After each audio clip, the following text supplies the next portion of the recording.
Saúdo a todos com a graça e a paz de nosso Senhor Jesus. Venho aqui através deste vídeo me manifestar porque eu vi na internet um vídeo de um certo obreiro falando sobre apoio das igrejas à questão política.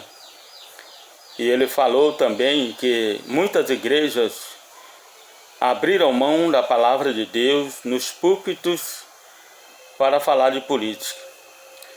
Mas eu vejo o seguinte: porque a igreja declara apoio a determinado partido ou político, isso não quer dizer que a igreja abriu mão da doutrina, da pregação genuína bíblica. Não. A igreja, ela faz parte de uma organização que foi estabelecida pelo próprio Jesus, que é a igreja. Mas também a igreja, ela faz parte da sociedade.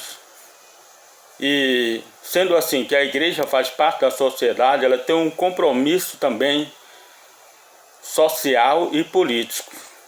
A igreja também paga imposto, a igreja também, além de participar da política através do voto, como a própria Constituição Federal garante, ela também pode ser influente nos cargos públicos, isto é, um membro de uma igreja, seja ele líder ou não, ele tem pleno direito dado pela Constituição, inclusive também pelos estatutos das igrejas e convenções do nosso país, de concorrer a cargos públicos. Pelo fato da gente professar a fé, a gente não está isento de cumprir as responsabilidades como cidadão brasileiro e também assumir compromissos políticos, certo? Então, eu não vejo que isso pode se constituir pecado, desde que o membro ou o obreiro que se colocar à disposição para concorrer a cargo público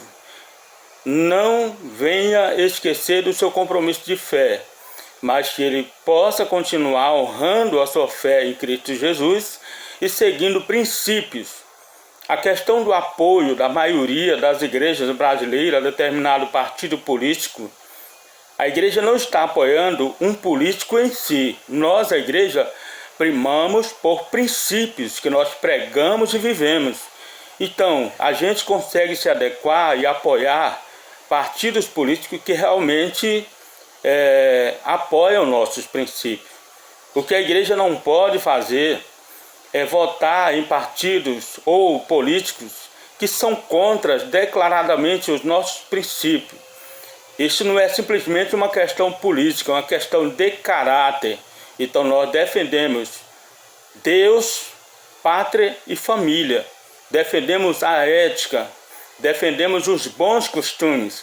Então, quando a gente observa que determinados políticos, partidos políticos, dizem declaradamente que combatem contra o patriotismo, combatem contra a família, que é uma instituição sagrada, combatem contra a igreja, nós não podemos apoiar esse tipo de político, e muito menos esse partido político.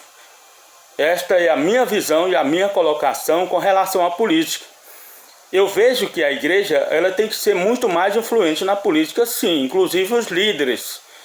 Eu nunca tive propensão para ser um candidato, mas se as coisas continuarem indo como estão, nós vamos colocar o nosso nome à disposição, sim, porque eu também, além de ser um cidadão brasileiro com direitos e deveres, nós temos também o direito de concorrer a um cargo público, não tem nada de errado. Um dia alguém disse para mim: pastor, mas o pastor não pode estar falando de política, não pode se envolver. Claro, nós não podemos falar em política, não podemos nos envolver, mas a gente pode pagar altas taxas de juros, impostos, e nós temos compromissos políticos, sim. Claro, nós vivemos e dependemos da política, sim. Se eu compro um carro e pago ele, eu não posso andar nele se eu não estiver com a documentação dele em dias. O IPVA, por exemplo, se eu não tiver, eu não posso circular. Eu não posso andar numa BR acima do limite de velocidade por causa de uma ação política.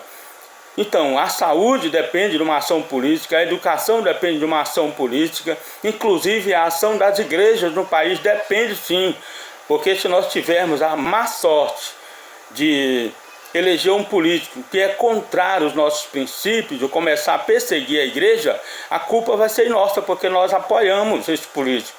Essa é a minha visão, nós defendemos o bom caráter, a boa ética, defendemos princípio. E defendendo o princípio, nós estamos defendendo o Evangelho de Cristo. Um abraço a todos vocês, podem compartilhar este vídeo.